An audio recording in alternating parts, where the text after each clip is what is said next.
might be hip-hop because it's the most challenging for me, but I definitely want to get better at it. And I think my favorite style would be jazz. We had an elite jazz team today, and I feel like we did really good. It's called Royalty.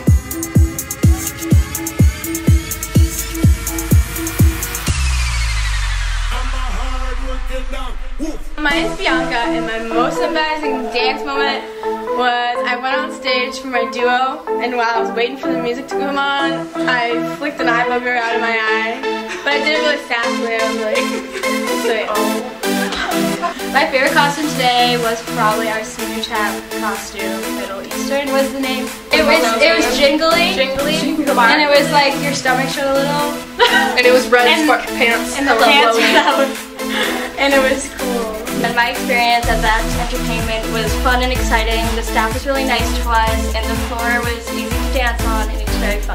So I'm Daniela. I'm a choreographer from the Top Dance Center. I'm Laura. I'm the assistant director of the company team from the Top Dance Center. We've had a great day today. Super exciting. Our girls are awesome.